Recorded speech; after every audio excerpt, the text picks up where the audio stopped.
Hello and welcome to Module 9, Lecture 3. We are continuing our discussion of the Federal Reserve System and the Federal Reserve Board and monetary policy. And for this lecture, we'll be talking mostly about people's demand for money. Now, if you follow economic news in any semi-serious way, they'll be talking about what the Fed does a lot. And one thing that's a little confusing is that sometimes people describe the Fed making their policy by changing interest rates, increasing interest rates, decreasing interest rates. And sometimes you will hear people discuss the Fed making economic policy by changing the money supply, right? So which is it? Does the Fed affect the aggregate demand curve by changing interest rates, or do they affect it by changing the money supply?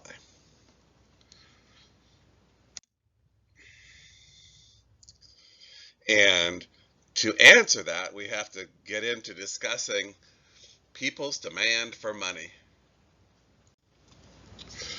People have a demand for money. You have a demand for money. You might say, well, yeah, obviously, I always want more. But do you always want more? You may think you always want more, but I don't think you do. Because I could say, oh, you want more money? I'll tell you how to get more money. It's really simple.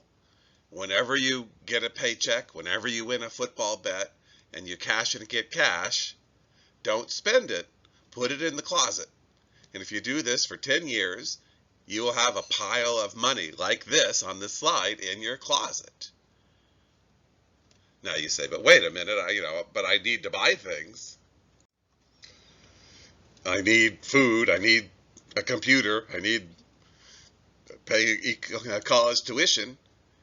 Oh, okay. Well, then you realize you have a demand for money in the same way you have a demand for computers. If someone offered you a computer free, you would always want a bigger, better computer.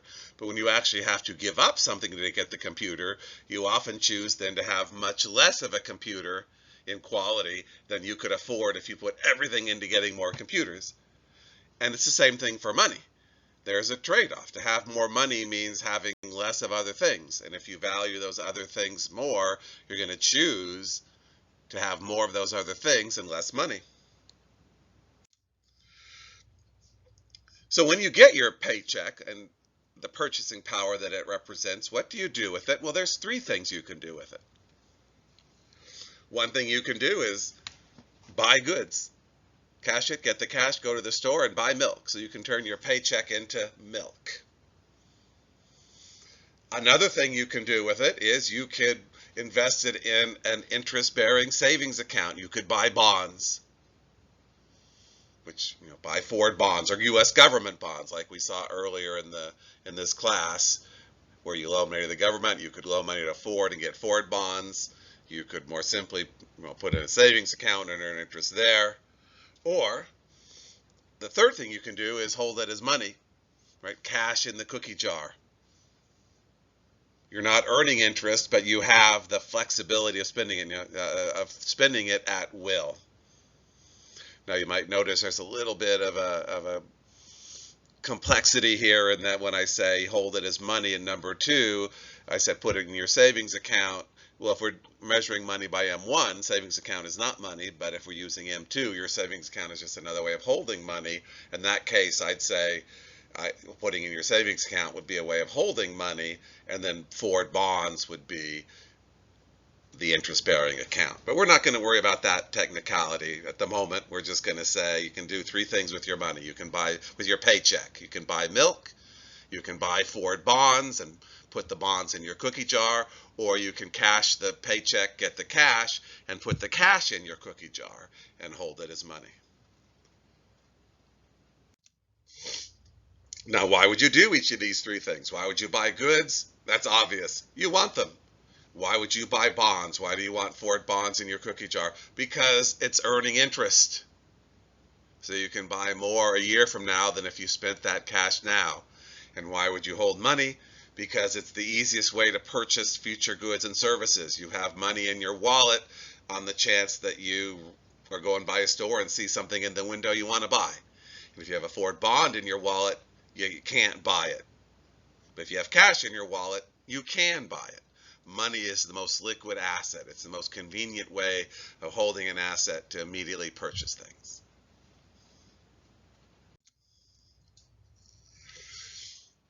Let's keep things simple. Let's say that the amount of stuff you're going to buy is fixed. So you have to buy food and college supplies and gasoline, and then you're going to have a little left over from your paycheck. And that little left over is what you're going to choose to hold either as money or as bonds. And then if you hold it as money, if you hold it as cash in the cookie jar instead of Ford bonds in the cookie jar, what you were giving up by holding the money instead of the bonds is the interest you could have earned on the bonds. So we can think of the interest rate on Ford bonds or U.S. government bonds as being the opportunity cost or the price of holding money. Now, sometimes money itself can earn interest, like there are interest earning checking accounts. If we're using M2, we would count an interest earning savings account actually as money. And then the opportunity cost of holding money as interest-bearing checking account versus a Ford bond is the extra or additional interest that the Ford bond pays above the interest rate on the checking account. Will Ford bonds have a higher interest rate? Well, they better, because otherwise why would anyone ever hold them? If it's more convenient to spend your checking account than Ford bonds, there has to be a reason you would hold Ford bonds instead of your checking account in the cookie jar. And that reason would be Ford is paying higher interest.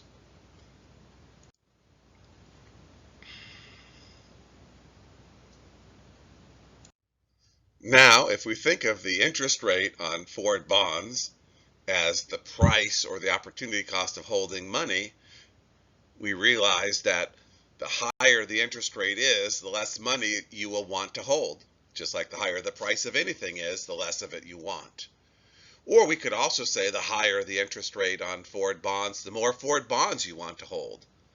And in this case, where we're believing or assuming you have a fixed amount of dollar value that you are choosing between how much into money and how much into Ford bonds, it is equivalent to say I want more Ford bonds. To say I want $20 more Ford bonds is to also say I want $20 less cash. So you can talk about I want less money in the cookie jar, or I want more Ford bonds in the cookie jar. If that's the only trade-off at stake, one necessarily means the other. So the more you have of one, the less you have the other. That's sort of like when I said, the more you can have more money, you just need less food. So we have the teeter-totter here of more of one, less of the other. We can go ahead and draw a demand curve for money, how much cash you want in the cookie jar. And I'm saying the higher the interest rate is, as you look at this is a demand curve, and it looks like every other demand curve we've seen. The higher the price, the less you want to buy. The higher the interest rate you're giving up by having cash in the cookie jar instead of Ford bonds, the less money you want in the cookie jar. And then the lower the interest rate, the more money you want, because the less Ford bonds you desire in the cookie jar.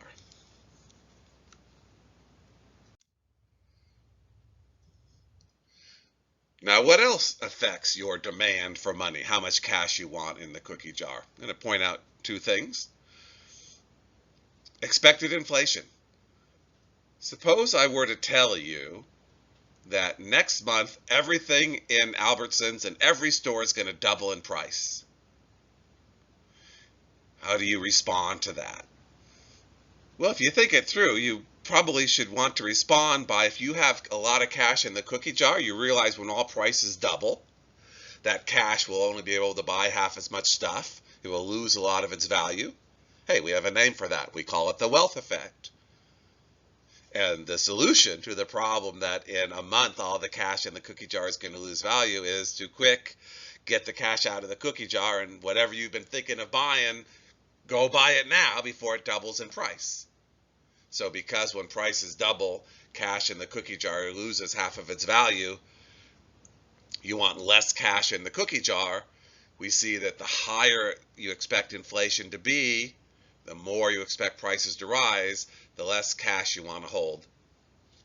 And then the other thing we're going to talk about that affects your demand for money, how much cash you want in the cookie jar, is your confidence in the future. If you fear you're going to be laid off next month or the following month, and you're not going to have income coming in, what do people want? They want to have a big cash stash in the cookie jar to be able to pay the rent and buy food when a paycheck's not coming in. If you're utterly confident you're going to be getting a paycheck next month, then you don't care about having that much cash in the cookie jar to pay the rent, because you say, I will pay the rent out of the paycheck I am sure I'm going to get. Or I will buy food next month from the paycheck rather than needing cash in the cookie jar. So the higher my confidence in the future, the less need I feel to have a big cash stash to fall back on, and the less cash I want in the cookie jar, the lower my demand for money. So the three things we've seen: high interest rate, less demand for money; high expected inflation, less demand for money; high confidence in the future, less demand for money. Those are the three we're going to worry about in this class. There are other things that could affect your demand for money, but they are, in general, less important. And if you understand these three, I will be totally satisfied.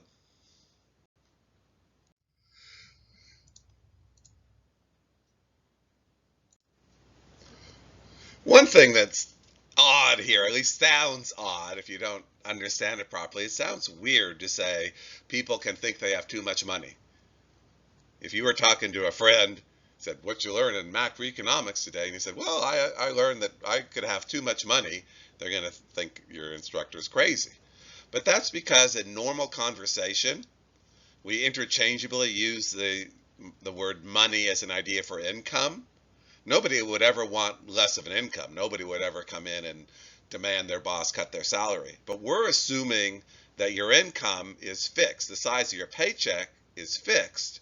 The question is, how much of that paycheck do you want to hold in Ford bonds or General Motors bonds, and how much do you want to hold as cash? And when you understand it that way, definitely you can have, quote, too much money.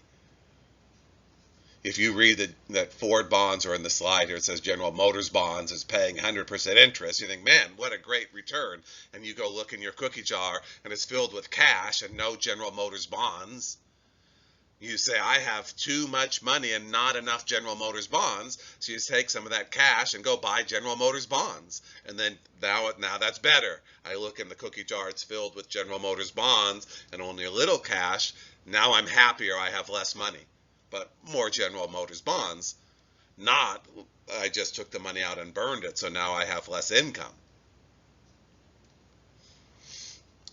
You can definitely have too much cash sitting around doing nothing when it could be earning 100% if you put it into some investment.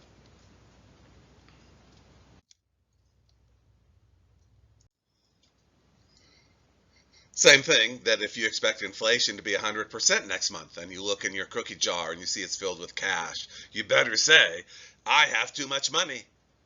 Every dollar in that cookie jar is going to lose half of its value next month. I better, next month when I look in my cookie jar, I want to see next to no cash. So I better go and take this cash and buy goods, or maybe any asset that will go up with inflation, like property or gold. So you can have too much money compared to holding property or gold or stocks. And once you talk about money like an economist does, that you realize you don't mean income. Income's a totally different thing. Then the statement, I have too much money, makes perfect sense.